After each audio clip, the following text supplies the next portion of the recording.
तत्र सन्निहितो हरिः नारायणं नमस्कृत्य नरं चैव नरोत्तमं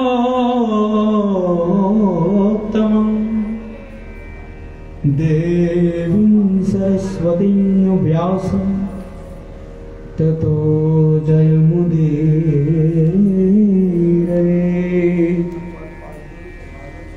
यं प्रव्रजन्तमनुपेतमपेतकृत्यं द्वैपायन वीरः कातरया जुहाव पुत्रेति तन्मयोतया कर्गो विनेदु स्वां सर्वभूतहृदयं मुनिमानतोऽस्मि।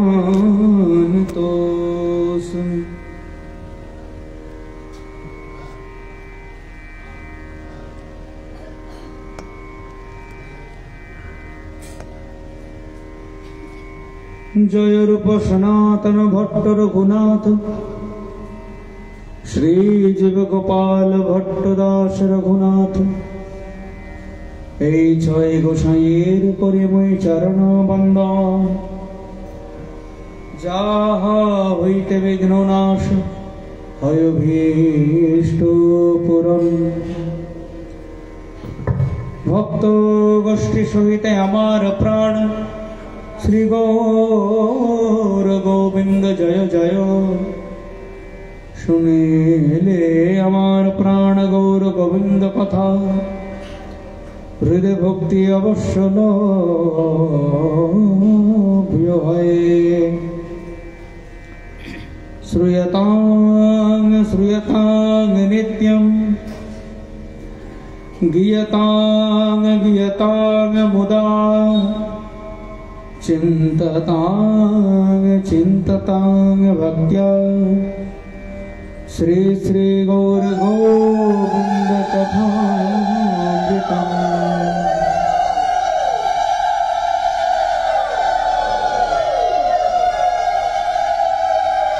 श्री श्री गौर गोविंद कथामृतम् श्रूयतां श्री श्री गौर गोविंद कथामृतम् गीयताम्। श्री श्री गौर गोविंद कथामृतम् चिंततां भक्त्या मधुरं मधुरमेतं मंगलं मंगलानां सकलनिगमवल्ली सत्फलं चित्स्वरूपं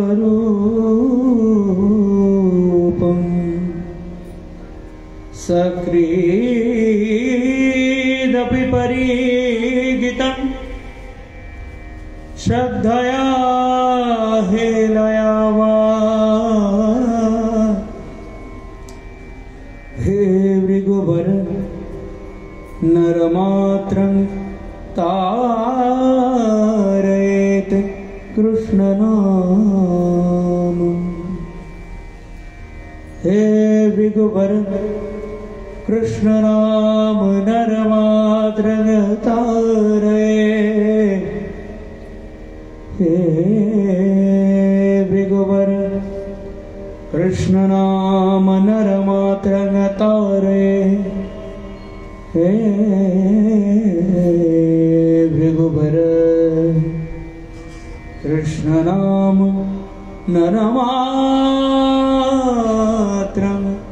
तारयेत।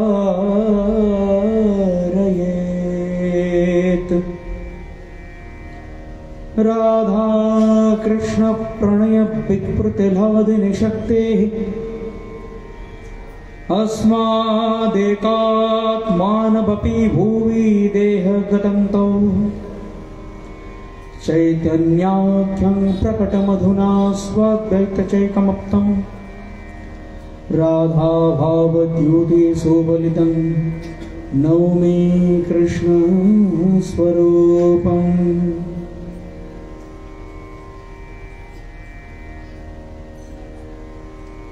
জয় নিতাই, জয় গুরু। পরম করুণাময় শ্রী শ্রী বলদেব চন্দ্র এবং জগত মঙ্গলদায়ক পরমানন্দময় শ্রী গুরুচরণ প্রাপ্ত এই দুইয়ের মহাবলীয় শ্রী মহামাধুর্যময় কৃপায়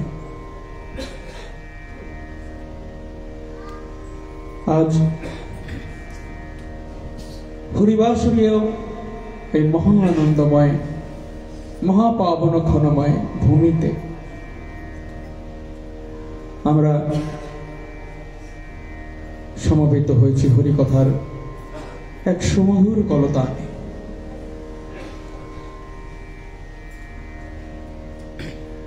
জায়গাটির সঙ্গে আমার বহু পূর্বে ক্ষণিক পরিচিত ছিল। এই প্রথমবার শ্রী গুরুচরণের হাত ধরে আসামের নাহার কাটিয়ায় আসা। শুধুমাত্র আশা নয়, একটা আশা নিয়ে আসা। শাস্ত্র বলেন আশা বন্ধক কুসুম সদৃশ।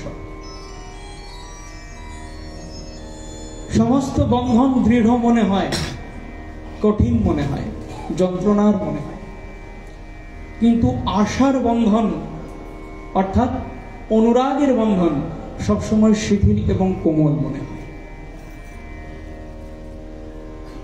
তো আমরা সবাই আজকে আশা করে এসেছি। কেন? আমরা এতকাল যে বন্ধনের মধ্যে ছিলাম সেই বন্ধনা আমাদের যন্ত্রণাই দিয়েছে, কাঠিন্য দিয়েছে। সেই বিষয়ের নাদ পাশ ছেড়ে আজ আমরা রাধা কৃষ্ণচন্দ্রের প্রেম পাশে আবদ্ধ হবার জন্য এসেছি। কাকে পাশে রেখে?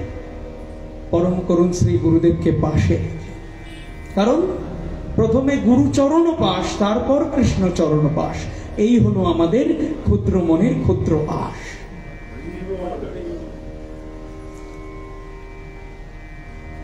তা আজকের পরিবেশটা বড্ড অন্যরকম। আকাশের গাম্ভীর্য নাই, বর্ষণের প্রাবল্য নাই, রয়েছে কি হৃদয়ের মধ্যে এক আনন্দের উদ্বেগ।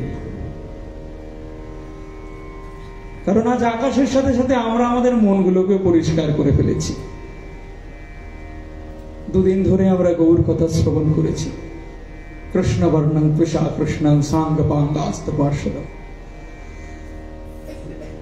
কিন্তু গৌর কথার এমনই রেশ, যে কথাই শুরু করা যাক তাকে ছেড়ে কোনো কথা বলা যায় না।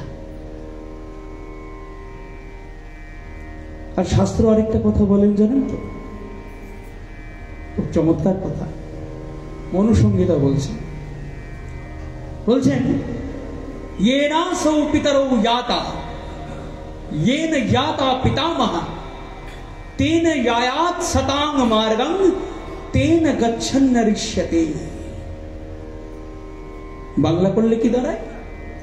ওহে মানুষ, কোন পথ তোমাদের জন্য গ্রহণ করা উচিত জানো? যেই পথ তোমার পিতৃপিতামহের পথ। তো বাবা, পিতৃপিতামহ যদি চোর হয়, মাতাল হয়, আমাকেও কি সেই পথে যেতে হবে? রাবণের বাবা ঋষি বিশ্বাসরাবা, তিনি তো ঋষিত্ব গ্রহণ করেন নাই। আবার আমার কলিযুগ পাবন অবতার গৌর সুন্দর, তার পিতা তো সন্ন্যাস নেন নাই, তিনি কেন সন্ন্যাস গ্রহণ করলেন? এই জন্য মনুসংহিতা জোর দিচ্ছেন কোন বাক্যের ওপর? তেন ইয়ায়াত সতাং মার্গং। তোমাকে কনফার্ম করে নিতে হবে পথটা সৎ পর্ব কিনা, সৎ মার্গ কিনা। যদি সেই পথ সৎ মার্গ হয়, সেই পথ সৎ পথ হয়, কাউকে ক্ষতি না করে শুধুমাত্র জগতের মঙ্গলের জন্য, নিজের মঙ্গলের জন্য পথটা সুপ্রশস্ত হয়, তবে যথাশীঘ্র পারো সেই পথ অবলম্বন করবে। তেন গচ্ছান ঋষ্যতে, মানুষের উচিত ইষ্যতে সেই পথকে অবলম্বন করা। তো শুধু শ্রোতৃবৃন্দ, এই গৌর কথার, গোবিন্দ কথার এই সুবিস্তৃত সৎ পথ শুধুমাত্র শ্রোতাদের মঙ্গল করে না। যিনি হরিকথা বলেন, যার মুখকে আশ্রয় করে হরি বচন সুধা নিজের স্বচ্ছ গতিতে বয়ে বয়ে বেড়ান, তিনি সবার পূর্বে তাঁকে পবিত্র করেন, তাঁর অন্তরকে নিষ্ঠ করেন। তাই আমার পিতৃ পিতামহের সেই ভজন মার্গকে অনুসরণ করবার আশা নিয়ে, আবার বললাম বিশ্বাস নিয়ে, মনের মধ্যে ইচ্ছা নিয়ে আজ এই রাধা গৌর গোবিন্দের চরণে উপনীত হয়েছি, গুরুচরণে উপনীত হয়েছি। সমস্ত সমুখস্থিত সাধু গুরু বৈষ্ণববৃন্দ, যারা আমার অত্যন্ত প্রাণের জন, অত্যন্ত আরামের জন, তা এই হরিবাসরী অতিথিতে হরি কথা কিরকম? গৌর হরি কথা। হরির আগে একটি গৌর আছে, কারণ আমরা কি বললাম? রাধা ভাব দ্যুতি সুবলিতং নৌমি কৃষ্ণ স্বরূপম। এই মন্দিরের মধ্যে একা একজন না, দুজন আছেন। এক রাধারানী, অপরজন কৃষ্ণচন্দ্র। তো একজনের কথা বলা হলে অপরজনের কথা যদি না বলা হয়, অন্যায় হয়ে যায়। তো আমরা যে গোবিন্দের কথা শুনলাম, অর্থাৎ যে গৌরহরির কথা শুনলাম, তিনি কে? আমরা সেটার দিকে আজকে একটু আস্বাদন করব। পিতা প্রভু বললেন যে গোবিন্দ আমার রাধারানীর ভাবকান্তিকে চুরি করেছেন এবং প্রভু গদাধরকে দিয়েছেন রাধারানীর সেই নয়ন। তো গোবিন্দ হঠাৎ করে ওই প্রেমের বশবর্তী হলেন কেন? শাস্ত্র বলছেন কৃষ্ণপি কৃষ্ণ বিচ্ছেদ। তিনি স্বয়ং ভগবান, তিনি ভগবানের নামে কাঁদছেন। তিনি স্বয়ং ভগবান, তিনি ভক্ত ভাবে, ভক্ত হয়ে, ভক্তের মতন করে, অভিনয় না, এটা তার স্বভাবে দাঁড়িয়ে গিয়েছে। দেখবেন একটা দামি আতরের দোকানে গিয়ে আমরা নানা রকম আতর যখন পরীক্ষা করি, চন্দন, গোলাপ, মোগরা, ইয়াসমিন, কত রকম পরীক্ষা করি হাতের মধ্যে বসে বসে বসে বসে। তারপর কি হয়? ওই দোকান থেকে যখন আমরা বেরিয়ে আসি, শুধু গৌর ভক্ত মন্ডলী, যে কোনো পথ দিয়েই যদি আমরা যাই, সেই গন্ধ আমাদের পিছন ছাড়ে না। ঠিক তেমনি ওই শ্রীধাম বৃন্দাবনে যুগল প্রেম আমার গোবিন্দ একা এমন আস্বাদন করেছেন, ওই ব্রজগোপিকাগণের প্রেমকে দেখতে দেখতে অভিনয় আর করতে পারলেন না। অভিনয়টা তার স্বভাবে দাঁড়িয়ে গেল। কৃষ্ণ বলে তিনি গম্ভীরার দেওয়ালের মধ্যে নাক মুখ ঘষছেন, রক্তপাত হচ্ছে নাক মুখ দিয়ে, তবু কৃষ্ণ বলা ছাড়ছেন না, কারণ ওটা তার আর অভিনয় না, ওটা তার স্বভাব। তিনি ওখানে স্বয়ং সম্পূর্ণ গোবিন্দ। এই স্বভাব তো এমনি এমনি হয় না। এই স্বভাবের ইতিহাসটা কোথায়? এই স্বভাবের ইতিহাস যদি আমরা জানতে চাই, বুঝতে চাই, আস্বাদন করতে চাই, তবে আমাদের এক যুগ পিছিয়ে আসতে হবে। অর্থাৎ কলিযুগ থেকে ডাইভ দিয়ে দাপর যুগে চলে যেতে হবে, আর নবদ্বীপ বা উৎকল নয়, চলে যেতে হবে শ্রীধাম বৃন্দাবনে। তো বৃন্দাবনে যেতে সবাই প্রস্তুত কিনা? শুধু গৌর ভক্ত মন্ডলী। তো বৃন্দাবনে যাব যখন, একটু আবহ তৈরি করে নেওয়া যাক। চলো মন বৃন্দাবন কি ওর, চলো মন বৃন্দাবন কি ওর। কি আছে সেখানে? प्रेम का रस जहां छलके हैं, प्रेम का रस जहां छलके हैं कृष्ण नाम से भोर, चलो मन वृंदावन की ओर। কি অপূর্ব চাতুর্য! আরে আমাদের দেহ এখানে, মন চলে গিয়েছে বৃন্দাবনে। চলো মন বৃন্দাবন কি ওর। মনকে নিয়ে যাও, শরীরকে নিয়ে কোনো লাভ নাই। তো মন আজ বৃন্দাবনে পৌঁছে গিয়েছে। কি দেখছে? আজ ভগবান নিজের ক্রীড়া কৌতুকের এক সুন্দর ক্ষেত্র প্রস্তুত করেছেন, সজ্জন করেছেন, সৃজন করেছেন। আজকে যেমন মেঘ কেটে গিয়েছে, আকাশ ফর্সা, শ্রীরাম বৃন্দাবনেও তেমন আকাশ ফর্সা। ভগবান আজ মনে মনে চিন্তা করেছেন তার ত্রিভুবন বন্দিত রাস ক্রীড়ার সূচনা করবেন তিনি আজ। এইরকম চিন্তা করে আমার গোবিন্দ কি করছেন? সেই তমাল গাছের তলায় মুরলী বাদন করছেন গোপীজন মনোহর। এমন সেই মুরলীর টান, আহা, ঋষি মুনির মন্ত্র ভুলিয়ে দেয়, দেবাদিদেব মহাদেবের সমাধি ভাঙিয়ে দেয়, বেদ পাঠরত ব্রহ্মার চার মুখ যেন স্তব্ধ হয়ে যায়, সরস্বতীর বিনা যন্ত্র বন্ধ হয়ে যায়। আর শ্রীধাম বৃন্দাবনের যমুনার তরঙ্গ উছলে উছলে যেন তার চরণে যাওয়ার জন্য লালায়িত হয়ে পড়ে। আর ব্রজগোপিকাগণ, তাদের মনের অবস্থা তো আরো ব্যাকুল, আরো আকুল। ভগবান যখন মুরলীর প্রথম টান পর্যন্ত আকর্ষণ করেন, তখনই গোপীজন নিজের ঘরের মধ্যে আর থাকতে পছন্দ করেন না, থাকতে চান না, ছুটে যেতে চান। আমাদের মতো তো তার প্রেম নয়। তাদের প্রেম সর্বাধিক উচ্চ, হিমালয় অধিক উচ্চ, সাগরের অধিক গভীর। গোপিকাগণ এসেছেন শ্রী গোবিন্দের মুরলীর আহ্বান। এসেছেন, গোবিন্দ আমরা তোমার ডাকে এসেছি। গোবিন্দ বলছেন, না তো, তোমরা আমার ডাকে আসোনি, আমি তোমাদের ডাকি না। আমার মুরলী ডেকেছে, আমার বেনু ডেকেছে, আমি ডাকি নাই। আমি তো মুরলী যে কোনো কারণেই বাজাতে পারি, আমি তো রাখাই। ব্রজগোপিকাগণ মনে মনে চিন্তা করছেন যে এমন নিষ্ঠুর প্রভু,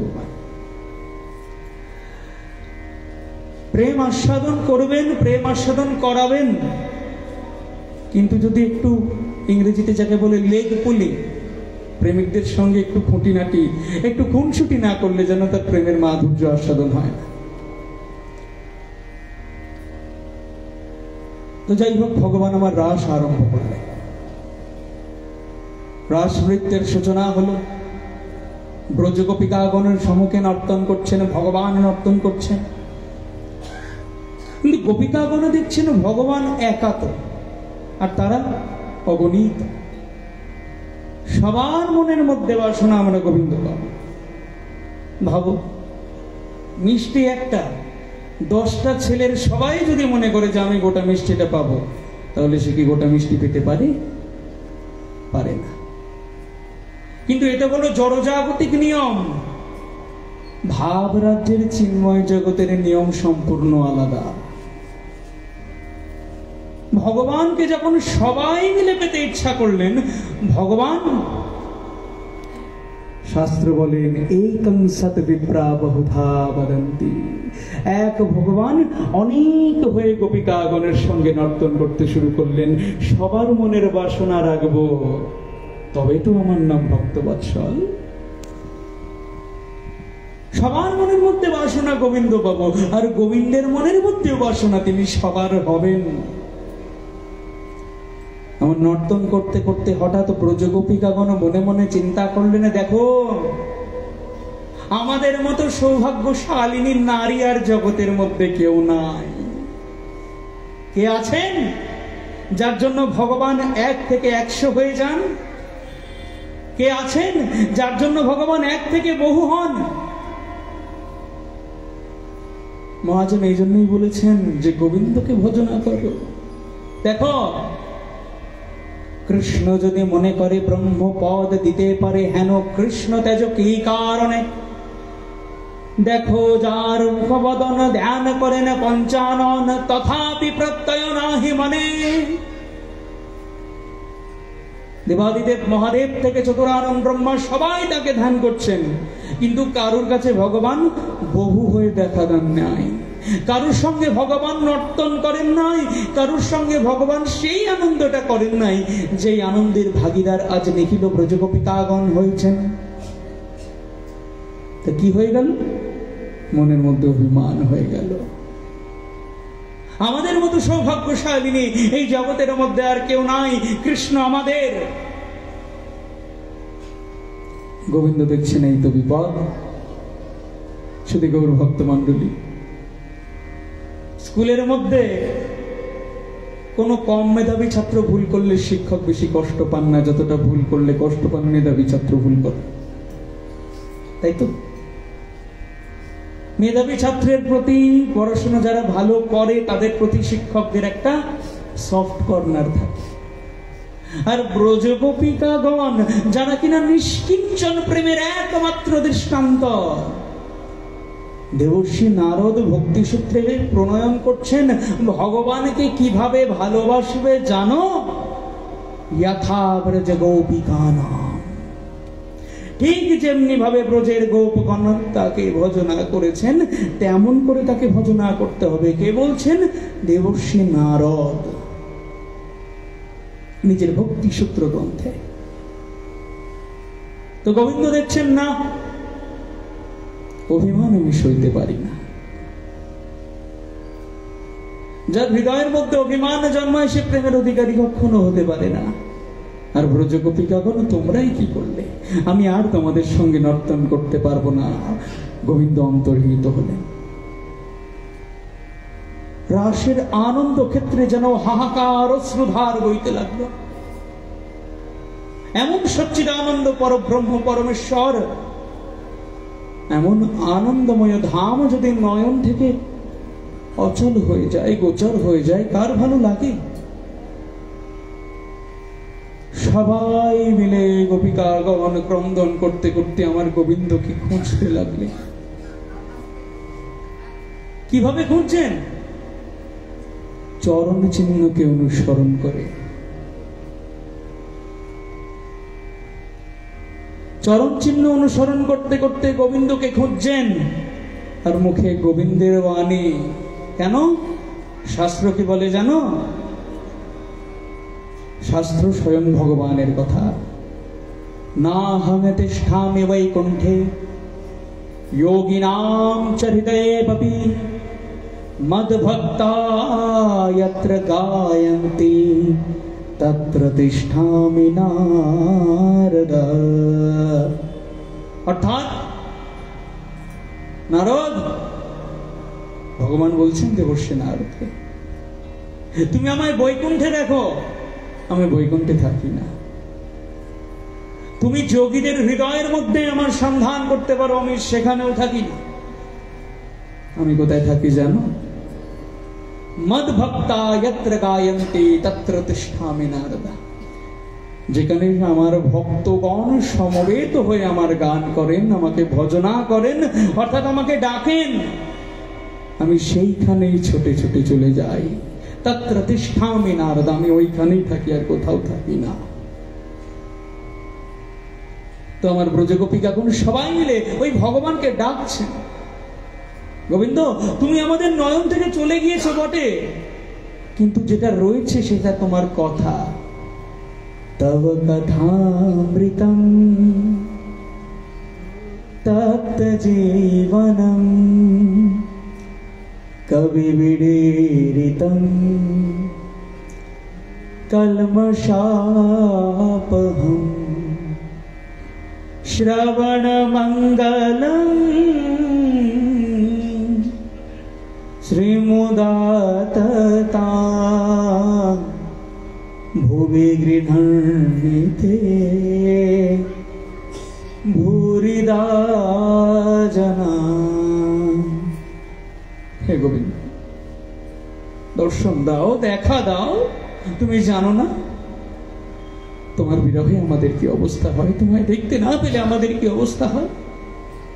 এমনই বলতে বলতে গোবিন্দের চরণ চিহ্ন অনুসরণ করতে করতে হঠাৎ ব্রজগোপিকাগণ একটু বিস্মিত হয়ে পড়লেন, ভাবান্বিতা হয়ে পড়লেন। কি দেখছেন? গোবিন্দের চরণ চিহ্ন শুধু নয়, আরো এক জোড়া চরণ চিহ্ন গোবিন্দের সাথে সাথে ওই যমুনার তীরের দিকে এগিয়ে চলেছে। অর্থাৎ এক জোড়া নয়, দুই জোড়া চরণ চিহ্ন। ব্রজগোপিকাগণ চিন্তা করলেন, কে রে? আমাদের মধ্যে এমন সৌভাগ্যশালিনী কে হতে পারে যাকে নিয়ে গোবিন্দ আমাদের ছেড়ে পলায়ন করলেন? নিশ্চয়ই গোপীগণ মনে মনে বলছেন, শ্রীমদ ভাগবত ইঙ্গিত দিয়ে দিচ্ছেন নিখিল জীব জগৎকে যে গোবিন্দের সঙ্গে যে রমণী গিয়েছিলেন তিনি আর কেউ নন, অনয়া রাধিতং নূনং ভগবান হরিরেশ্বরঃ। এই ব্যক্তিকে স্বয়ং হরি আরাধনা করেন, এই রমণীকে স্বয়ং হরি বাঞ্ছা করেন। তাই জন্য হরি স্বয়ং একে আমাদের সম্মুখ থেকে নিয়ে চলে গিয়েছেন। এক জোড়া নয়, দুই জোড়া চরণ চিহ্ন। আরে এই রমণী যে সে নয়, আমাদেরই সখী শ্রীমতী রাধা রানী। অনয়া রাধিতং নূনং ভগবান হরিশ্বর। এই দুটো অর্থ হয়। এক, এই কন্যা বহুদিন যাবত, বহু বৎসর যাবত আরাধনা করবার পর গোবিন্দ পেয়েছেন, আর গোবিন্দ একে সমধিক আরাধনা করবার পর এর হাত ধরে আমাদেরকে ছেড়ে চলে গিয়েছেন। তো কিছু দূর যাওয়ার পর দেখছেন, হায় হায় হায়, শ্রীমতী রাধা রানীও আমার যমুনার তীরে ধুলায় লুটিয়ে হা কৃষ্ণ বলে কাঁদছেন। সবার মনের একই অবস্থা, সবার মনে কৃষ্ণ বিরহ। গোপীগণ সবাই ঘিরে ধরেছেন শ্রীমতী রাধা রানীকে। রাধে, আমরা না হয় অভিমান করেছিলাম, তাই জন্য গোবিন্দ আমায় পরিত্যাগ করে দিয়েছেন, তুই কেন ক্রন্দন করছিস? গোবিন্দ তোর সাথে কেন নাই? সখী, কি আর বলবো, যখন নাথ আমার তোদের ছেড়ে আমাকে নিয়ে সঙ্গে করে যাচ্ছে না, তখন আমার মনে অভিমান হলো যে নাথ যখন তোদের ছেড়ে আমার হাতকে ধরেছেন, অর্থাৎ আমার থেকে বড় বেশি সৌভাগ্যশালিনী এই ত্রিজগতে কেউ নেই, আমি হয়তো তোদের চেয়েও বড়। তখন দেখলাম, হায়,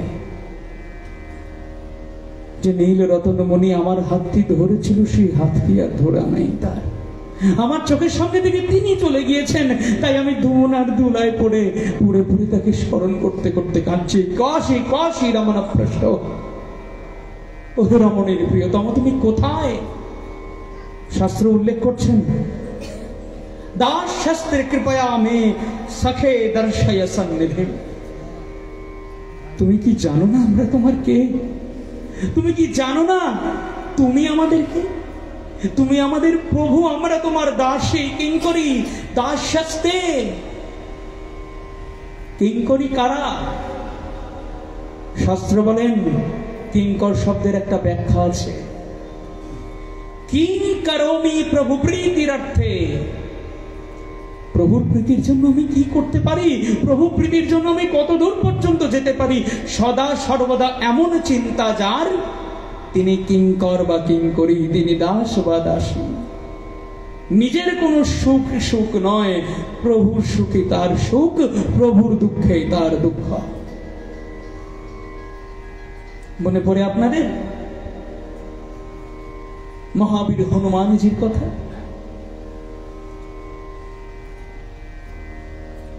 অযোধ্যায় এক সময় দেখছেন মহাবীর হনুমান মাতা সীতা নিজের সীমন্তে, নিজের সিঁথিতে সিন্দুর লেপন করছেন। হনুমান জিজ্ঞাসা করলেন, মা তুমি কি লাগাচ্ছ মা? বলে, শোনো হনুমান, এটি প্রত্যেকটি প্রতিব্রতা স্ত্রী যারা সধবা, যারা বিবাহিতা, তারা নিজের স্বামীর মঙ্গলার্থে সিঁথির মধ্যে সিঁদুরে লেপন করে।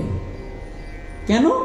যাতে তার আয়ু বৃদ্ধি হয়, তার শৌর্য বৃদ্ধি হয়, তার বল বৃদ্ধি হয়, তার কল্যাণ হয়। বলে বটে, তুমি নিজের জন্য না, প্রভুর জন্য সীমন্তের মধ্যে সিঁদুর লেপন করছো মা?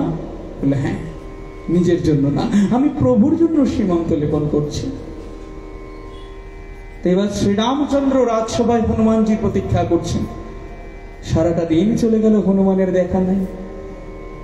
তোর সবাইকে অবাক করে দিয়ে জয় শ্রীরাম বলে আমার হনুমান রাম রাজসভায় প্রবেশ করলেন। সবাই অবাক হয়ে দেখছেন হনুমানের সারা গায়ে সিঁদুরের লেপ।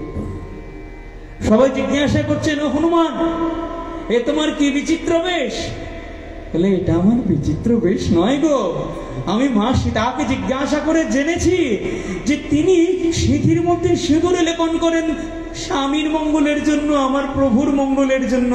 তো হ্যাঁ, আমি মনে মনে চিন্তা করলাম যে ওই সিঁথিতে সিঁদুর লেপন করলে যদি আমার স্বামী চিরায়ু হন, প্রভুর মঙ্গল হয়, তবে সর্বগাত্রে সিঁদুর আমি যদি লেপন করি, তবে আমার প্রভুর মঙ্গল অক্ষয় কোটি কোটি যুগ ধরে সবাই কীর্তন করবে। এই বাসনা নিয়ে আমি আমার সর্বাঙ্গে সিঁদুর লেপন করে প্রভুর চরণে আত্মসমর্পণ করতে এসেছি। এই হচ্ছে কিঙ্কর। কিঙ্করোমি প্রভু বৃত্তিরর্থে, আমি আমার প্রভুর জন্য কি করতে পারি। এবার গোপিকাগণ যখন অত আকুল হয়ে ডেকেছেন, গোবিন্দ আর সে ডাক উপেক্ষা করে থাকতে পারেন নাই। গোবিন্দ আর সে ডাক উপেক্ষা করে থাকতে পারলেন না, চলে এলেন তাদের সম্মুখে। অধবদন হয়ে দাঁড়িয়ে রয়েছেন, হাতটি জোর করে, যেন এক আত্মসমর্পণের ভাব। ব্রজগোপিকাগণ খানিকটা রুষ্ট হয়েছেন। আমরা বলি রাগ করা। ব্রজগোপিকাগণেদের অভিমান বা ব্রজগোপিকাগণেদের রুষ্টতা আমাদের জড়জাগতিক রুষ্টতার লেশ মাত্র বহন করে না। কারণ রাগ আমরা করি, কোনো কিছু পেলাম না, ক্রোধ হলো। ভগবান বলেন না, কামাত ক্রোধা বিজায়তে। কাম হলো, ইচ্ছা হলো, বলপূর্বক জোর করে হরণ করলাম, আর যদি না পেলাম ক্রোধ হয়, রাগ হয়, হিংসা হয়, বিদ্বেষ হয়। কিন্তু ব্রজগোপিকাগণের রাগ নাই, ব্রজগোপিকাগণের আছে অনুরাগ। এই অনুরাগের প্রতিফলন গোবিন্দের দিকে তারা নীরব হয়ে তাকিয়ে রয়েছেন, যেন অনুযোগের দৃষ্টি, অভিযোগের দৃষ্টি। বধূ, এই জন্য ডেকেছিল বলো? এই জন্যই তোমার মুরলীর টান চুম্বকের মতো আমাদেরকে আকৃষ্ট করেছিল বলো? তুমি জানো না, আমরা নয়ন ভরে তোমাকে দর্শন করবার জন্য এখানে আসি, আর তুমি নয়ন সম্মুখ থেকে চলে গেলে আমরা কষ্ট পাই। শোনো গোবিন্দ, একটা প্রশ্ন করি তোমায়, আশা করি তুমি নিজের ধূর্ততার সঙ্গে, নিজের বিচক্ষণতার সঙ্গে, নিজের বুদ্ধিমত্তার সঙ্গে এই প্রশ্নের সঠিক সঠিক উত্তর দেবে আমাদের। শ্রীমদ্ ভাগবত উল্লেখ করছেন, আমার ব্রজগোপিকাগণ আজ গোবিন্দকে বাক্যবাণে বেঁধবার একটা কপট প্রয়াস করছেন, নিজের বিরহের তীব্র ব্যথার প্রতিফলন জানানোর জন্য।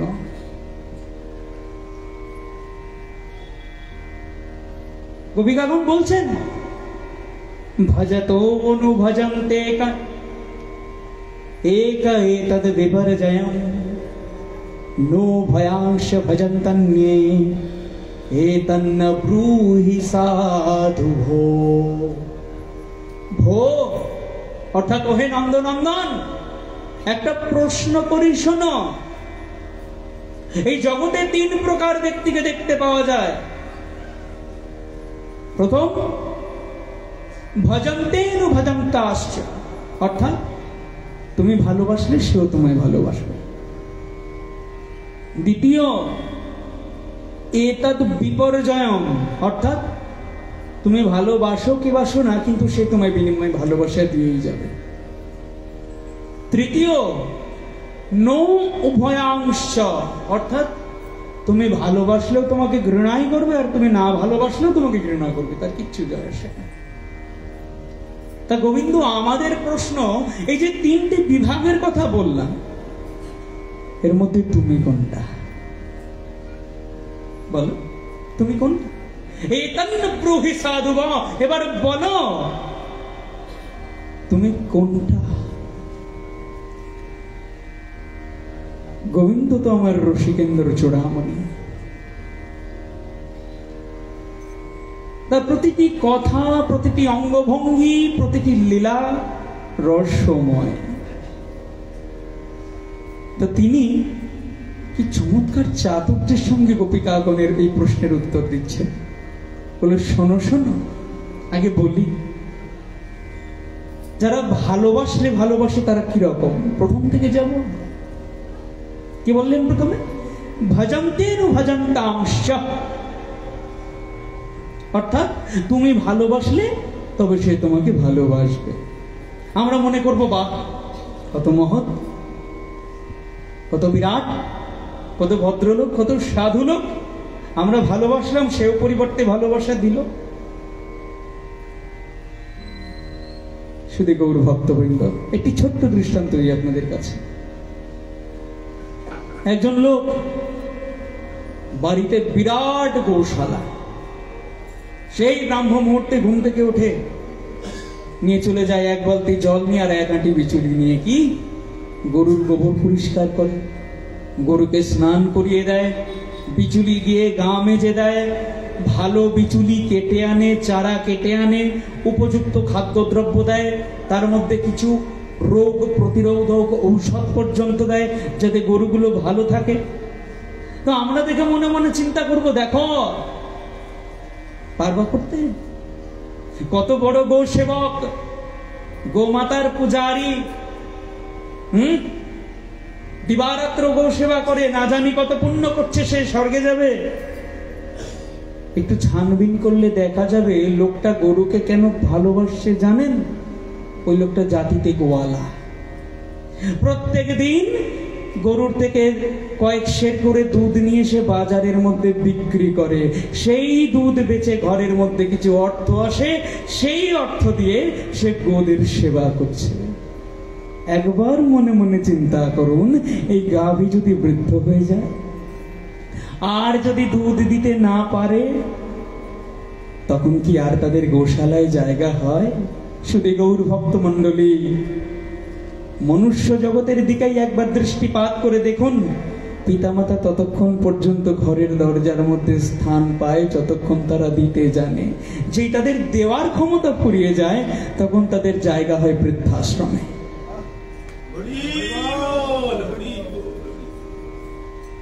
শ্রীরাম নবদ্বীপের পথে ঘাটে ওই রকম বৃদ্ধা গাভী হাঁটা চলা করে বেড়ায়, কারুর শিং ভাঙা, কারুর চরণে আঘাত করা হয়েছে, কারুর চোখের মধ্যে গরম জল ছিটিয়ে দেওয়া হয়েছে।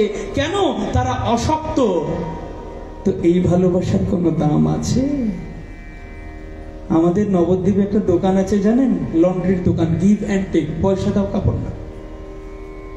তো এই প্রথম শ্রেণীর ভালোবাসা হচ্ছে গিভ অ্যান্ড টেক। তুমি ভালোবাসলে তবে আমি ভালোবাসবো। ভগবান বলছেন, এমন তো আমি নই গো, জগৎ সাক্ষী, এমন আমি নই। আমি এই চিন্তা কখনো করি না যে কেউ আমাকে ভালোবাসছে কিনা। আমি শুধু এইটাই চিন্তা করি যে সেই ভক্ত আমার প্রিয় কিনা।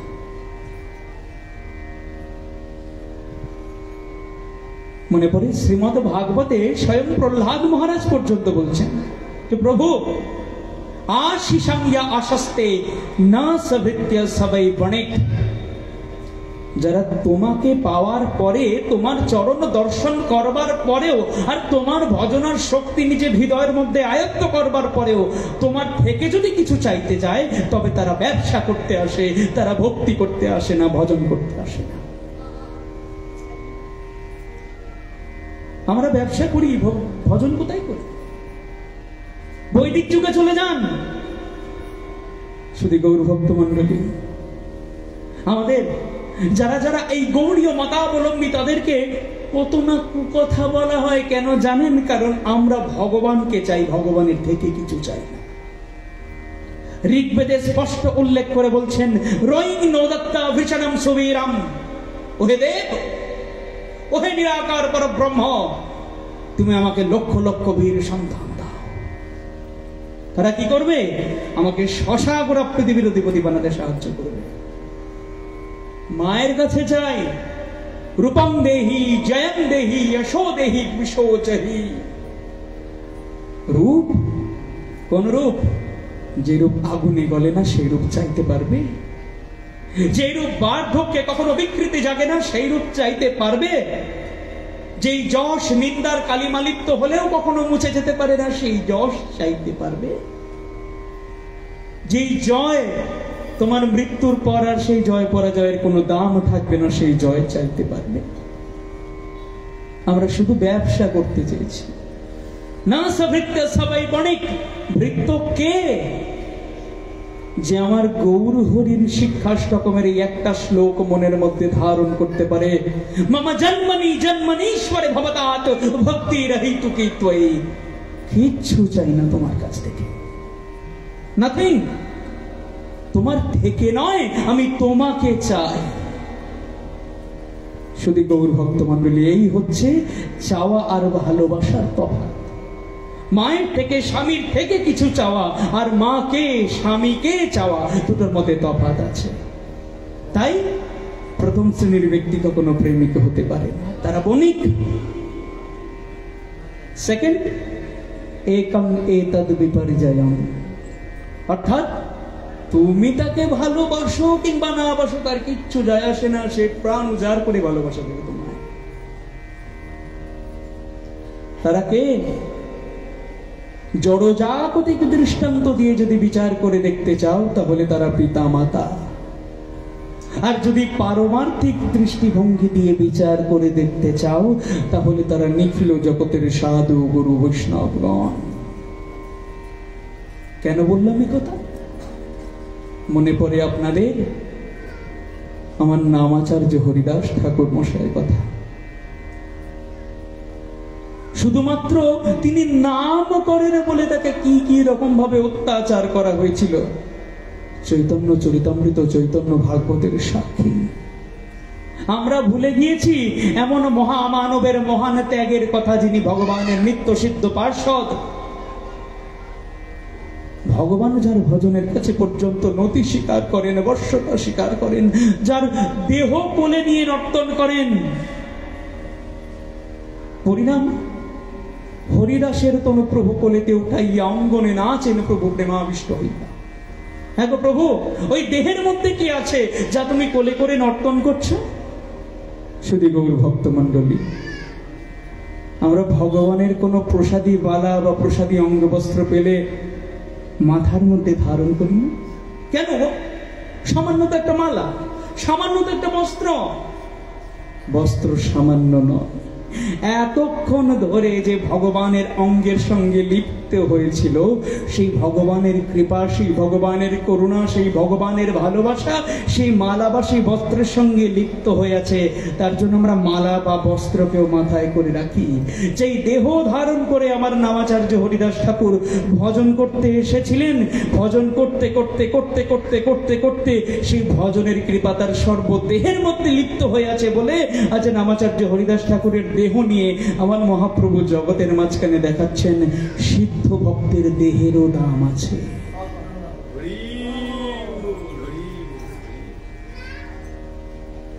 তাকে যখন 22টা বাজারে বেত্রাঘাত করা হলো কাজীর আদেশে, তিনি দেখতে গেলেন না কে তাকে মারছেন, কে তাকে বন্দনা করছেন। ভগবানের কাছে করজোড়ে প্রার্থনা জানাচ্ছেন, প্রভু এসব জীবের কৃষ্ণ করি হোক প্রসাদ, মোর দ্রোহে না লইও এদের অপরাধ। আমাকে মারছে বলে তুমি এদেরকে মেরো না। এরা হয়তো জানে না, কিন্তু তুমি তো জানো এরা তোমার সন্তান। তাই এসব জীবের কৃষ্ণ করো হোক প্রসাদ। Hate the sin not the sinner. নামাচার্য হরিদাস ঠাকুর দেখিয়ে দিয়ে গেছেন, পাপকে ঘৃণা করো, পাপীকে নয়। বিষের পাত্রকে ধুয়ে মুছে যদি সেই বিষটা বার করে দেয়া যায়, সেটা কি আর বিষের পাত্র হতে পারে? বিষটাই তো নেই, তবে বিষের পাত্র কোথায়? তাই নামাচার্য হরিদাস ঠাকুর ভগবানের কাছে এই প্রার্থনা করেছেন যে এদের অন্তর থেকে বিষটা বার করে দাও, আর নিজের কৃপা অমৃত দিয়ে এদের অন্তরকে তুমি পূর্ণ করো, যাতে প্রত্যেকটা জীব হরিদাস হয়ে ওঠে। প্রত্যেকটা জীব তোমার দাস, জীবের স্বরূপ হয় নিত্য কৃষ্ণ দাস। তাই হচ্ছে সাধুগুরু বৈষ্ণবগণ।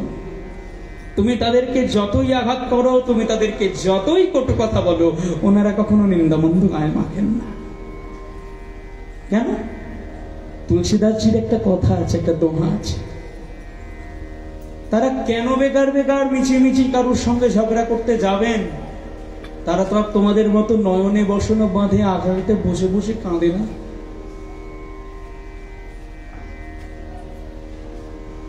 तुलसीदास जी बोलছেন, आपने प्रभु माया देखी ही जगता कहूसन ना करो विरोध। নিজের মধ্যে প্রভুর দর্শন, সমস্ত জীব জগতের মধ্যে প্রভুর দর্শন করছেন, তাই কার সঙ্গে বিরোধ করবেন ভেবে পাচ্ছেন না। গৃহে ফিরছেন, বিগ্রহের মধ্যে তিনি চিন্ময় বিগ্রহ দর্শন করছেন। মাতা পিতার সঙ্গে কুশল বিনিময় করছেন, তার মধ্যে তিনি জগন্মাতা রাধিকা জগৎ পিতা গোবিন্দকে দর্শন করতে পারছেন। পুত্র এসে চরণ সেবা করে দিচ্ছে, তার মধ্যে তিনি গোবিন্দকে দর্শন করছেন। পত্নী ঘরে এসে জল এগিয়ে দিচ্ছে, তার মধ্যে তিনি ভগবানকে দর্শন করছেন। কার সঙ্গে বিরোধ করবেন, কার সঙ্গে দ্বন্দ্ব করবেন, কার সঙ্গে কলহ করবেন? তাই সমূহং সর্বভূতেষু ন চ দ্বেষ্টি ন চ মে প্রিয়।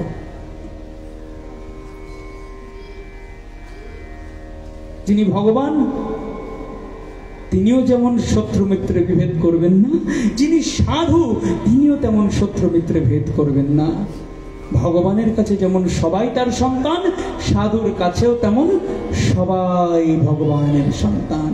কে ভালোবাসলো বা কে ভালোবাসলো না, কিচ্ছু তাতে যায় আসে না। এরপর নো ভয়াংশ ভজন্তন্যে, অর্থাৎ তুমি ভালোবাসলেও তোমাকে ভালোবাসবে, না ভালোবাসলেও তোমাকে ভালোবাসবে, হলো সাধু।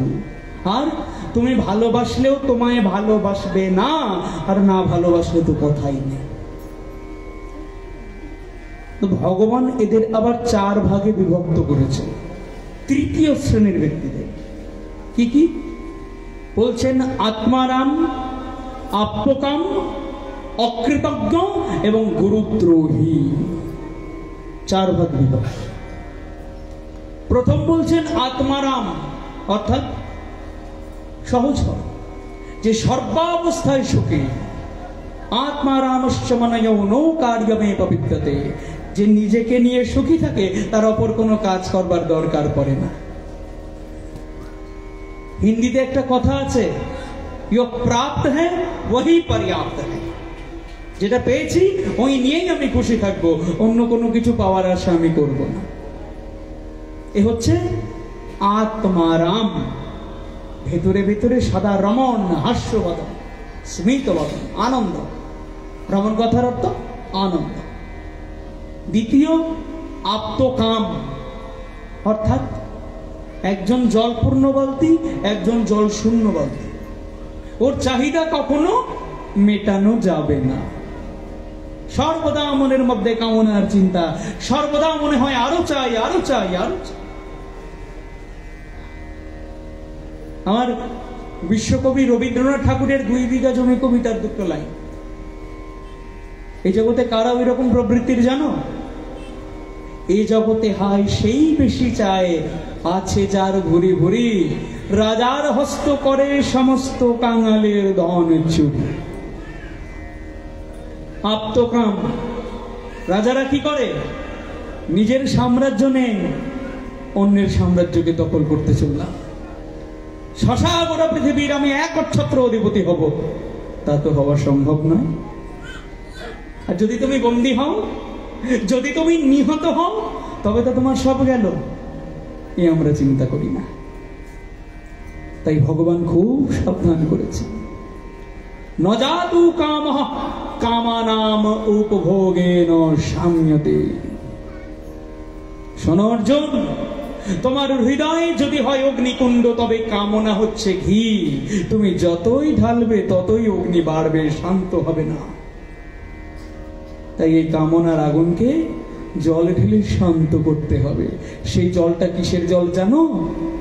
সমর্পণের নয়নের জল, যা দিয়ে তোমার হৃদয়ের অগ্নি শান্ত হবে, কামনার অগ্নি শান্ত হবে, প্রেমের অগ্নি জ্বলে উঠবে। এটি বাংলায় চমৎকার গান আছে, সত্য পথে মন করো আরোহণ, প্রেমের আলো জ্বালি চলো অনুক্ষণ, সঙ্গেতে সম্বল রাখো পুণ্য ধন, গোপনে অতি যতনে। শোনো, প্রেমের আলো যখন হৃদয়ের মধ্যে জ্বালিয়ে চলবে, যত্ন করবে তাকে। কারণ যত্ন আগ্রহ বিনা ভক্তি না উপজয় প্রেমে। বাড়ির মধ্যে আহা শখ হয়েছে রাধা গোবিন্দের বিগ্রহ বসাবো, নিতাই গৌরীর বিগ্রহ বসালাম। একদিন সেবা করলাম, চন্দন পরিয়ে, মালা পরিয়ে, তুলসী দিয়ে, ভোগ দিয়ে, পুষ্প দিয়ে, আরত্রিক করে, নৈবেদ্য দিয়ে 2 দিন করলাম। 3 দিনের দিন আর ভালো লাগে না। 3 দিনের দিন আর ভালো লাগে না। কি রোজ রোজ ঠাকুর সেবা করব, ঘরের অন্যান্য কাজ হচ্ছে না। জানি তাই জয় গুরু। ঠাকুর সেবা করতে করতে ঘরের অন্যান্য কাজ হচ্ছে না। ছেলের টিউশন, মেয়ের পড়া, স্বামীর অফিস, আমার সিরিয়াল সব বন্ধ। তো কি করব? বিগ্রহই বন্ধ, ঠাকুর ঘরে তালা। আমার পিতা প্রভু মজা করে বলেন, আগ্রহ, প্রথমে মনের মধ্যে আগ্রহ, তারপর ঘরে বসাই বিগ্রহ, তারপর বিগ্রহ হয়ে যায় গোলগ্রহ, আর ফিরে তাকাই না। তাই কি বলছেন? ওই প্রেম অত্যন্ত যত্ন করে ভেতরের মধ্যে লুকিয়ে রাখতে হয়। আমার নরোত্তম দাস ঠাকুর মহাশয়ের কথা, আপন ভজন কথা না কহিও যথা তথা, রাখো প্রেম হৃদয়ে ভরিয়া।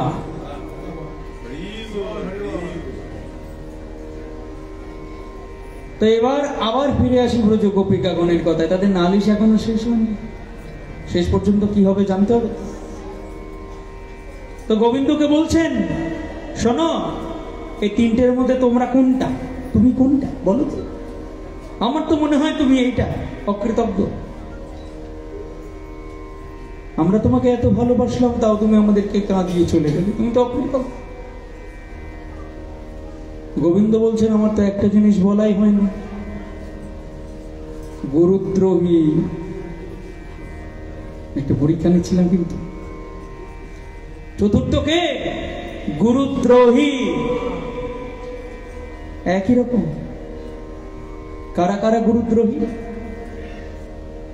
যারা গুরুদেবের কথা শোনে না তারাই গুরুদ্রোহী নাকি? গুরুদেবের কোন কথাটা শ্রবণ করা উচিত, কোন কথাটা শ্রবণ করা উচিত নয়, সেটা শাস্ত্র আমাদের বহু আগে বলে দিয়েছে। শাস্ত্র নির্দেশিত বাক্য যদি শ্রী গুরুদেব বলেন, তখন যদি আমরা তার অমান্য করি, তখন আমরা হয়ে যাই গুরুদ্রোহী, 3য় পর্যায়ের লোক। শ্রী গুরুদেব আমাদের মঙ্গলের জন্য আমাদের কানের মধ্যে হরিনাম দিয়েছেন, বীজ মন্ত্র দিয়েছেন, যাতে আমাদের কৃষ্ণ ভজন সুন্দর হয়। তার কি দরকার বাবা? চৈতন্য চরিতামৃত বলেন, মহান্তের স্বভাব এই করিতে পামর, নিজ কার্য নাই তবু জান পরপর। হ্যাঁ গো, সূর্যের আলো কি তোমার ঘরে জানালায় ঢোকার জন্য মাইনে পায়? ফল বৃক্ষ, তাকে কি তুমি পেটেন্ট দাও? তোমাকে আপেল, কমলা লেবু, গন্ধরাজ লেবু, কত রকম ফল দেয়। তারা জিজ্ঞাসা করে, হ্যাঁ রে, এ মাসে একটু জল তো ঢাললি না, তুমি যাই করো না কেন তারা তোমাকে দিয়েই যাবে। শ্রী গুরুদেব তেমন।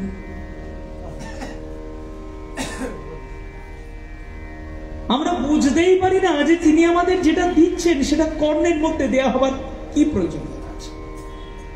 সবার সামনে বিলিয়ে দাও, না না, এটা সেই প্রেমধন। শ্রী বৃন্দাবন যুগল ভজন ধন মোহে করলয় উপদেশ। একে কখনো সবার সামনে ছড়িয়ে ছিটিয়ে দেখাতে নেই। শুধু গৌর ভক্ত মন্ডলী, কাপড়ের দোকানে কোনো সিকিউরিটি গার্ড থাকে না, ডায়মন্ডের দোকানে থাকে বন্দুক হাতে করে। হ্যাঁ, কাপড়ের আঁচল দুলিয়ে দুলিয়ে বেড়ানো যায়, কিন্তু হীরার নেকলেস এ হাতে 10টা এ হাতে 10টা নিয়ে হকারের মতো লোকাল ট্রেনে বাসে কেউ বিক্রি করতে দেখতে পাবে। এই জন্যই বাংলায় একটা চমৎকার গান আছে যে গুরুদেব আমাদেরকে কি ভজন ধন প্রদান করলেন তা আমরা জানি না, চিনি না। ও তোরে রঙ দিল কি সোনা দিল, তুই পরখ করে দেখলি না। ও তোর গুরু তোরে কি ধন দিল, চিনলি না মনা। ওরে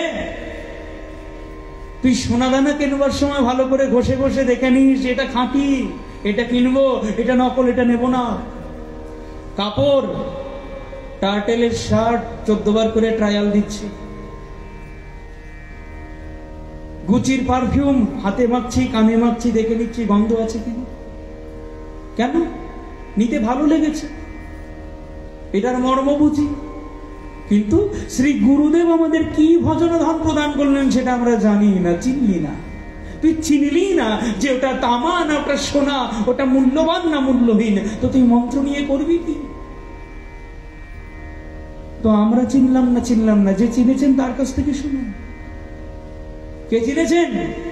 আমার মীরাবাই। হিন্দিতে বলে कौन कहता है भगवान आते नहीं, अरे तुम मीरा के जैसे भुलाते नहीं। পারবে অমন মীরাবাইয়ের মতো সর্বস্ব পরিত্যাগ করে ভিখারিনী হয়ে পথে পথে ঘুরে বেড়াতে? মীরা কি বলছেন যে গুরু কি ধন দেয় জানো?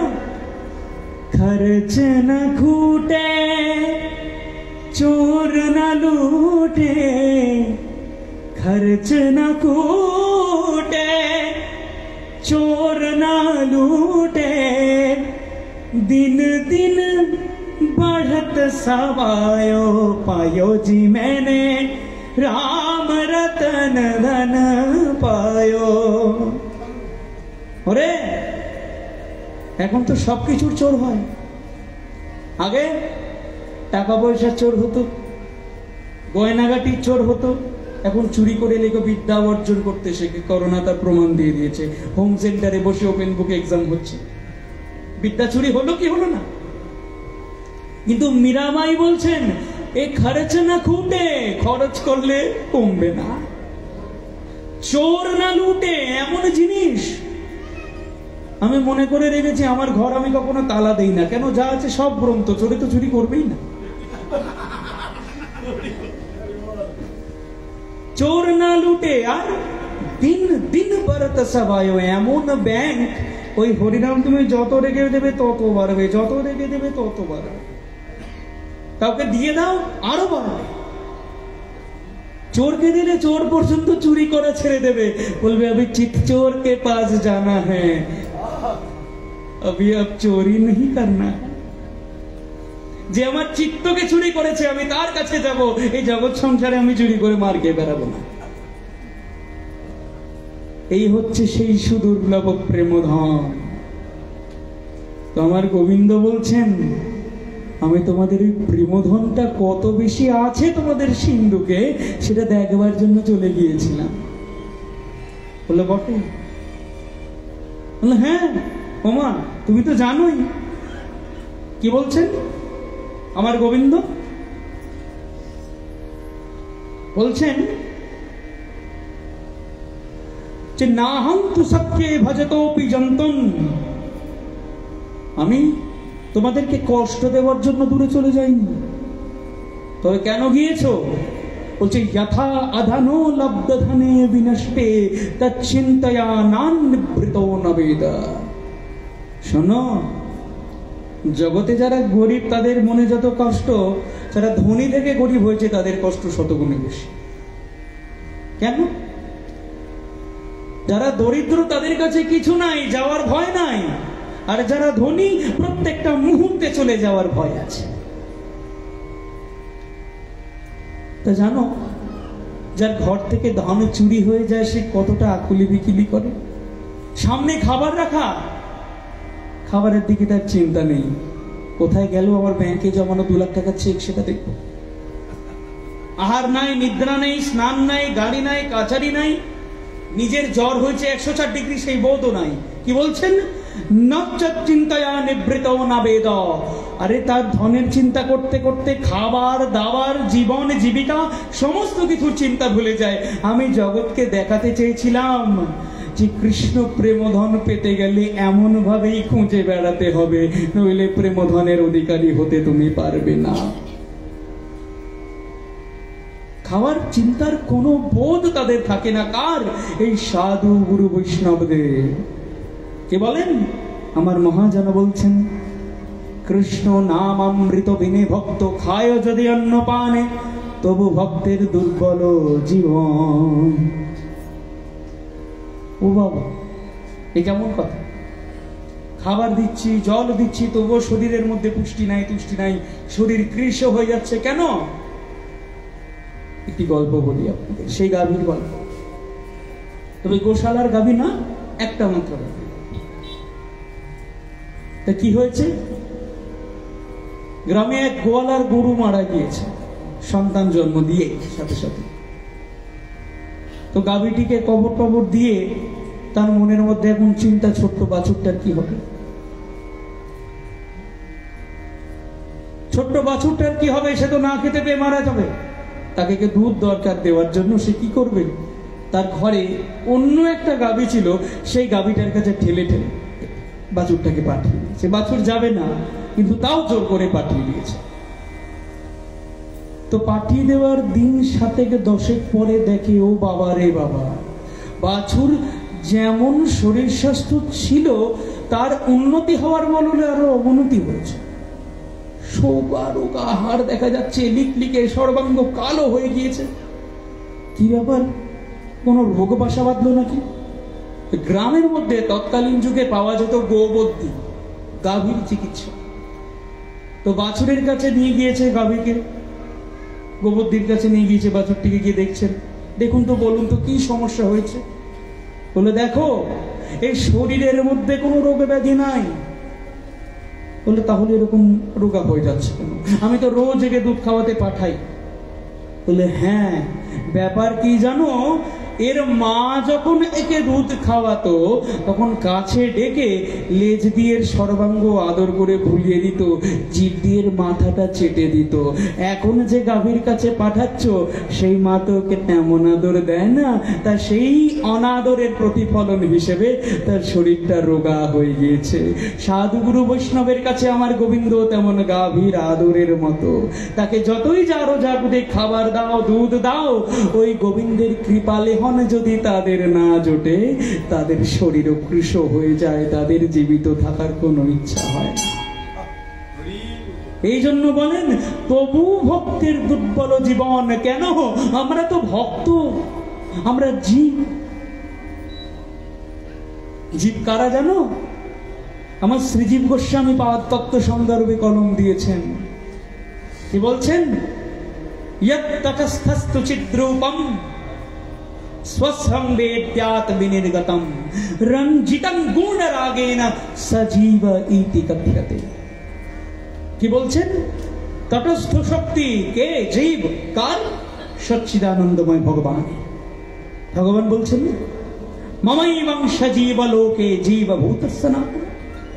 আমারই অংশ, আমারই শক্তি প্রতিবিম্বিত হয়ে, প্রতিফলিত হয়ে জীব রূপে জন্মগ্রহণ করেছে। তবে তার এত কষ্ট কেন? রঞ্জিতন গুণ রাগে না জীবকে, যার হৃদয়ে গোবিন্দের অনুরাগে রঞ্জিত থাকবে সেই জীব। যার সঙ্গে গোবিন্দের অনুরাগের কোনো সম্পর্ক নেই সেই জীব নয়, সেই জড়। জীব হতে গেলে এমন হতে হবে। তাই প্রত্যেকটি জীব আমার ভগবানের দাস, এই সম্পর্কটা যেন আমরা কখনো ভুলে না যাই। যদি ভুললাম আমরা আর জীব রইলাম না, জড় পদার্থ হয়ে যাব। যারা যারা ওই রকম কুকর্ম করে বেড়াচ্ছেন, মানুষের প্রাণের কোনো তোয়াক্কা না করে হিংসাকে আশ্রয় করে, তারা নিজেই জানেন না ভগবানের সঙ্গে তাদের সম্পর্ক কি, সেই পরমেশ্বরের সঙ্গে তাদের সম্পর্ক কি। আমাদের সনাতন ধর্ম কেন এত এগিয়ে? কারণ এই কথাগুলোর জন্য। আপনি প্রভুময় দেখি জগত কভূষণ না করো বিরোধা, সমং সর্বেষু ভূতেষু, সবার মধ্যে ভগবানকে দেখো। এটাই আমাদের সনাতন ধর্মের উৎকর্ষ, যার জন্য আমরা কারোর সঙ্গে বিরোধ হিংসা সচরাচর করতে পারি না। কারণ আমরা আমাদের মধ্যে থাকা পরমেশ্বরকে ভালোবাসি। তিনি বিগ্রহের মধ্যেও যেমন রয়েছেন, আমাদের হৃদয়ের মধ্যেও তেমন রয়েছেন। আমরা গাই না, হৃদয় দেবতা রয়েছ প্রাণে, মন যে তাহা নিয়ত জানে, পাপের চিন্তা মরে যেন দহি, দুঃসহ লাজে আজি প্রণমি তোমারে, চলিব নাথ সংসার কাজে। তুমি কে? হৃদয় দেবতা রয়েছ প্রাণে, মন যেন তাহা নিয়ত জানে। যদি তুমি জানো যে তোমার হৃদয়ের দেবতা তোমার হৃদয়ের মধ্যেই রয়েছেন, তবে তোমার পাপ কখনো স্পর্শ করতে পারবে না। পাপের চিন্তা মরে যেন দহি। মানুষ পাপ করতে লজ্জা বোধ করবে যদি ওই হৃদয় দেবতার সন্ধান নিজের মধ্যে অনুভব করে সে। এই জন্যই আমাদের হৃদয়ের ঠাকুর সর্বাগ্রে আমাদের পরিচয়টা চিনিয়ে দিয়েছেন যে আমরা কারা। আমরা জানতাম আমরা মরণশীল প্রাণী।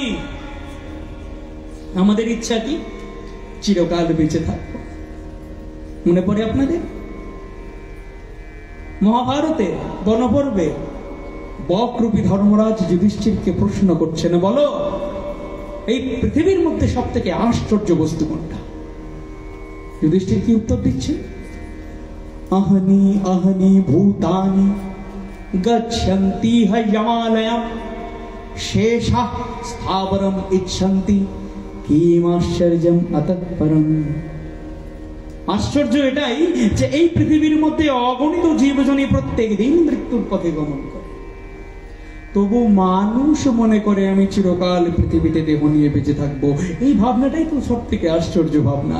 পশু পাখির মনে তো এই ভাবনা নাই, বৃক্ষের মনে তো এই ভাবনা নাই। আমাদের মনুষ্যজনী যারা যারা, তাদের সবার মনে বাসনা আমরা চিরায়ু হব। ঋষি বলছেন তোমরা চিরায়ু নয়, সেটা কে বলেছে? তোমরা তো অমর। শ্রীমন্ত বিশ্বে অমৃতস্য পুত্রাঃ, আরে বিশ্বে উপস্থিত সমস্ত অমৃতের পুত্র মানুষ, তোমরা শোনো, তোমরা কেউ মরণশীল নও। তোমরা প্রত্যেকে ওই সচ্চিদানন্দ পরব্রহ্ম পরমেশ্বরের অংশ। তোমাদেরকে কেউ বিনাশ করতে পারবে না। তোমরাও অবিনাশী, তবে তোমাদের দেহ নয়। ওই কৃষ্ণ প্রেমময়, কৃষ্ণ উপলব্ধিময়, কৃষ্ণ অনুভূতিময় চেতনাটা অবিনাশী। ওই চেতন নিয়ে তুমি যেই জনিতে জন্মগ্রহণই করো না কেন, সেই জনিতেই তুমি পরমাত্মার প্রতি সমর্পিত হতে পারবে।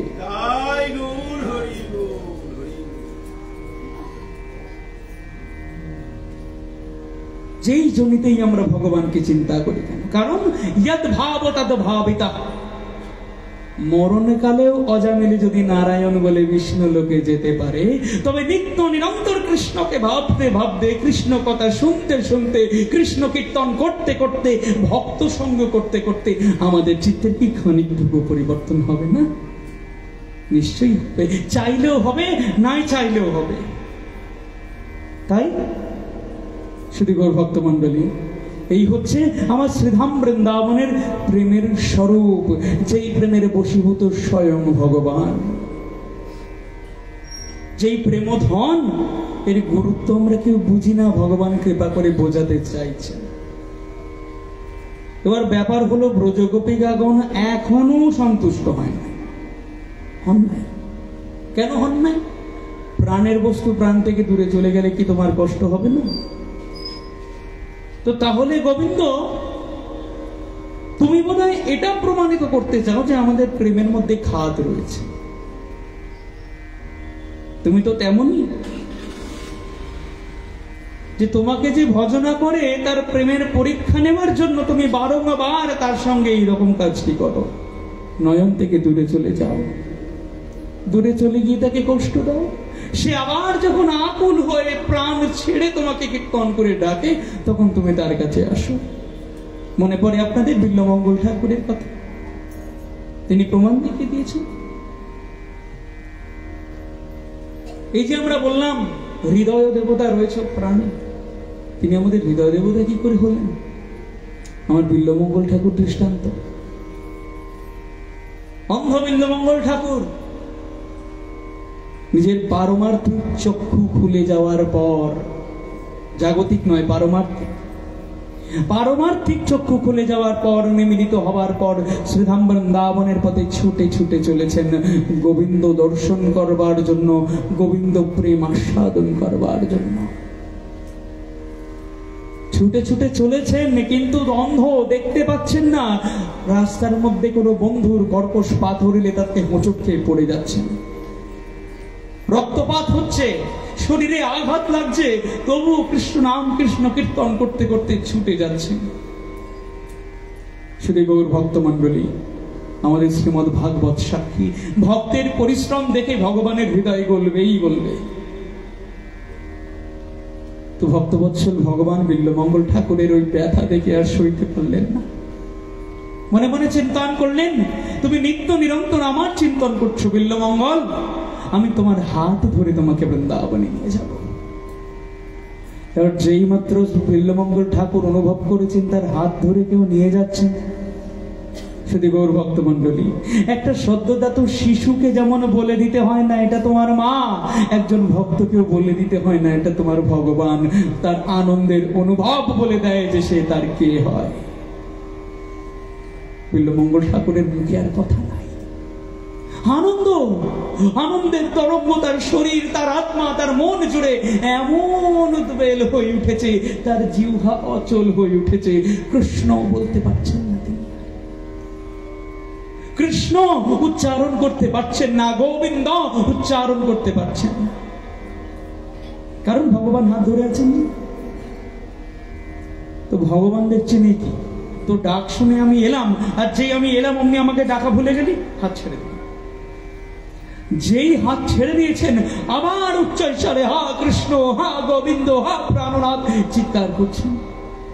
ডাক শুনে আবার গোবিন্দ হাত ধরেছেন, মদভক্তা যত্র গায়ন্তি তত্র তিষ্ঠামি নারদ।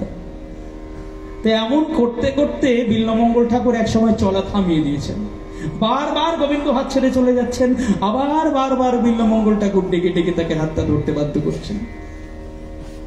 এবার বিল্লমঙ্গল ঠাকুরও রেগে গিয়েছে। এরকম করলে কার ভালো লাগে বলুন তো? একবার সোয়েটার পরাও, আবার খুলে নাও, আবার পরাও, আবার খুলে নাও, আবার পরাও, আবার খুলে নাও, বিরক্ত হবে না? তো ভক্ত ভগবানের প্রতি একটু অভিমানপূর্ণ হয়ে গিয়েছে। ভগবানকে এবার শুনিয়ে শুনিয়ে বলতে লাগলেন, শোনো গোবিন্দ, হস্তমুৎক্ষিপ্যয়াতোসি বলাৎ কৃষ্ণ কিমদ্ভুতম হৃদয়াৎ যদি নির্যাসি পৌরুষং গণয়ামি তে। ওহে কৃষ্ণ, ওহে ঈশ্বর, শোনো, হস্তমুৎক্ষিপ্যয়াতোসি বলাৎ, তুমি আমার জোর করে হাত ছাড়িয়ে চলে যেতে পারো, এতে আর আশ্চর্যের কি? সবাই জানে তুমি বলিয়ান, কিন্তু তোমার মধ্যে যদি পৌরুষ থাকে, সামর্থ্য থাকে, শক্তি থাকে, হৃদয়াৎ যদি নির্যাসি পৌরুষং গণয়ামি তে, যদি আমার হৃদয় থেকে তুমি বেরিয়ে যেতে পারো, তবে বুঝবো তুমি সত্যিকারের শক্তিশালী পুরুষ। ভগবান পারেন না, এইখানেই ভগবান আটকে যান। ভগবান হৃদয় ছেড়ে বেরিয়ে যেতে পারেন না বলেই ব্রজগোপিকাগণকে এবার সাফাই গিয়ে শোনাচ্ছেন কেন তিনি ভগবান থেকে, তাদের নয়ন থেকে দূরে চলে গিয়েছিলেন। এবার ব্রজগোপিকাগণ সবাই ঘিরে ধরেছেন, গোবিন্দর তো পালানোর পথ নেই। এই দড়ি বৃন্দাবনের দড়ি, মা যশোদার হাতে থাকুক বা ব্রজগোপিকাগণের হাতে থাকুক, বাঁধবে তো বেঁধেই ছাড়বে। जब तक तोड़ेंगे नहीं तब तक छोड़ेंगे नहीं। তো এইবার ভগবান আর পারলেন না, বলেই ফেললেন যে কেন আমি চলে গিয়েছিলাম। শোনো, তোমরা আমাকে ডেকে আনন্দ পাও কি পাও না? এবার আমার কি ইচ্ছা করে না তোমাদেরকে একটু ভজনা করি, তোমাদেরকে একটু ডাকি? কি বলছেন স্বয়ং ভগবান? ये यथा मां प्रपद्यन्ते तां तथैव भजाम्यहम्। তুমি আমাকে যেভাবে ডাকবে আমি তোমাকে সেভাবেই ভজনা করব, আমি করতে বাধ্য। তো কি বলছেন গোবিন্দ? মায়া পরোক্ষং ভজতা তিরোহিতং মা সুইতুং মা অর্থ তৎ প্রিয়ম প্রিয়াহ। আরে আমি পরোক্ষভাবে তোমাদের ভজনা করবার জন্য তিরোহিত হয়েছিলাম, কারণ তোমরা আমার প্রিয়া, আমি তোমাদের প্রিয়। তোমাদের প্রেমের সঙ্গে আর কারুর প্রেমের তুলনা হয় বলো? আমার উদ্ধব মহারাজের কাছে গোবিন্দের অকপট স্বীকারোক্তি, তা মন মনস্কামত প্রাণা মদর্থে ত্যক্ত দ্বৈহিকা। উদ্ধব, মানুষ একজনের জন্য কত দূর পর্যন্ত যেতে পারে তুমি জানো? সে নিজের প্রাণ পর্যন্ত পরিত্যাগ করতে পারে। কিন্তু ব্রজগোপিকাগণ নিজের দেহ, নিজের প্রাণ, নিজের চরিত্র কোনো কিছুর পরোয়া করেননি। তারা শুধুমাত্র একজনকেই জানেন, আমাকে। তারা আমাকেই নিজের মন, আমাকেই নিজের দেহ, আমাকেই নিজের প্রাণ বলে মনস্থ করে। তাই মদর্থে ত্যক্ত দৈহিকা, আমার জন্য তারা দৈহিক সম্বন্ধকে তুচ্ছ বলে বোধ করে। কোন দৈহিক সম্বন্ধ তার নিজের নয়। শুধু গৌর ভক্ত মন্ডলী, আমাদের জড়জাগতিক দৃষ্টান্ত কিন্তু এখন সব থেকে বড় প্রত্যক্ষ দৃষ্টান্ত। কোন দৈহিক সম্বন্ধ আমাদের নিজের নয়। তা যদি হতো, তা শুধু গৌর ভক্ত মন্ডলী, আমি মজা করে একটি কথা বলি, যে যদি দৈহিক সম্বন্ধ, রক্তের সম্বন্ধই নিজের হতো, তবে কোনো ভাই আরেক ভাইয়ের গলা পেট কাটত না। যদি রক্তের সম্পর্ক নিজের হতো, তবে রক্ত খাওয়া মশাকে আপনি একটা সম্পত্তি উইল করে লিখে দিতে পারতেন, ওরে মশা তুই তো আমার রক্ত খেয়েছিস, আয় আমি আজকে গৌহাটির ফ্ল্যাটটা তোকে দিয়ে দেবো। ওরে উকুন, আমার মাথার মধ্যে আছিস, বাস করছিস, যা আজকে আমার তেতলার ঘরটা তো। করবেন? কখনো করেন না। কারণ এটা আমাদেরকে বুঝিয়ে দেওয়া হয় যে আমাদের সাথে লিপ্তে থাকা মানেই আমাদের প্রিয়জন নয়, আমাদের আপনজন নয়, আমাদের শরীর, আমাদের বন্ধু নয়। কারণ যারা ওই রক্তীয়, তারা রক্তের পিপাসা মেটানোর জন্য আমাদের কাছে আসে। যার জন্য দেখবেন এখন বাড়িতে বেশি রিলেটিভকেও ডাকা হয় না, এলেই দুধ ছাই ছাই করা হয়, কারণ সবাই সবার মতিগতি জানে। আত্মীয় কে জানেন? আত্মার সঙ্গে যার সম্পর্ক তাকে বলা হয় আত্মীয়। তো আমরা বলবো কে আমাদের আত্মীয়? কেন? বাম অঙ্গে বসিয়ে রেখেছি আমাদের প্রত্যেকের অর্ধাঙ্গিনী। ইংরেজিতে আমরা তাদেরকেই বলি সোলমেট। সোলমেট ওটে একসঙ্গে পড়িয়ে মারো দেখি, মরার করো। সোলমেট নয়। আমরা মজা করে সোলমেট বলি, কিন্তু যখন চেকমেট হয়ে যায় তখন বোঝা যায় কে কার কত বড় সোলমেট। খোঁজ নিয়ে দেখুন, কিছু কিছু নারী স্বামী মারা যাওয়ার পর আরো বেশি ভালো থাকে। খোঁজ নিয়ে দেখুন, কিছু কিছু পুরুষ স্ত্রী মারা যাওয়ার পর আরো বেশি ভালো আছে। এটাই জগৎ সংসারের নিয়ম। কারণ তারা সবাই দৈহিক সম্বন্ধে আবদ্ধ, আত্মার সম্বন্ধে নয়। আত্মার সম্বন্ধ এই জগতে শুধুমাত্র দুইজনের সঙ্গে চলে, দুইজন মাত্র। প্রথম সচ্চিদানন্দময় ভগবান পরমাত্মা, যিনি উপনিষদ বলছেন দ্বা সুপর্ণা সজুজা শাখায়া সমানে বৃক্ষে পরিশস্বজাতে তয়োরন্যপি ফলং স্বাদত্তি অনশ্নন্যন্য অবিচাকশেতি। দুই আত্মা, জীবাত্মা পরমাত্মা, দেহরূপ বৃক্ষের শাখায় অবতীর্ণ। জীবাত্মা কর্মফল ভক্ষণ করছে, পরমাত্মা মিটি মিটি হেসে তাকে দেখছে। চলে যান শ্রীমদ্ ভগবদ গীতার মধ্যে, এক রথ, একটার মধ্যে অর্জুন জীবাত্মা, গোবিন্দ পরমাত্মা। অর্জুন কর্মফলের বন্ধনে আবদ্ধ, ভগবান তাকে বন্ধন থেকে মুক্ত করবার জন্য প্রতিজ্ঞাবদ্ধ। একবার মনে পড়ে নাই ভ্রাতা যুধিষ্ঠিরের কথা, একবার মনে পড়ে নাই ভ্রাতা ভীমের কথা, নকুল সহদেবের কথা, কুন্তির কথা, পিতামহ ভীষ্মের। অর্জুন কার কাছে শরণাপন্ন হয়েছেন? পরমাত্মা গোবিন্দের কাছে জীবাত্মা আত্মসমর্পণ করেছেন। দেখুন দৃষ্টান্ত, यत्र योगेश्वरो कृष्ण यत्र पार्थ धनुर्धर तत्र श्री विजयोर भूति ध्रुवा नीति मतिर्ममा। এই জগতে কেউ একা নয়। ও হে জীবাত্মা শোনো, তোমার সঙ্গে পরমাত্মা তোমার রথের সারথি রূপে বিদ্যমান। কেউ তোমাকে পরাজিত করতে পারবে না। তোমায় শুধু সেই বিশ্বাসটা রাখতে হবে যে সে আছে। কেউ একা নয় আমরা। তো ভগবান কি বলছেন? মায়া পরক্ষং ভজতাং তিরোহিতাং। আমি তোমাদের থেকে নজরের আড়ালে চলে গিয়েছিলাম, কারণ তোমরা এতজন রয়েছো, এতজন গোপী, এতজন মিলে একা আমিকে ডাকছো, আর আমি তো একা। আমার গলার স্বর কত কি যাবে ভাবো।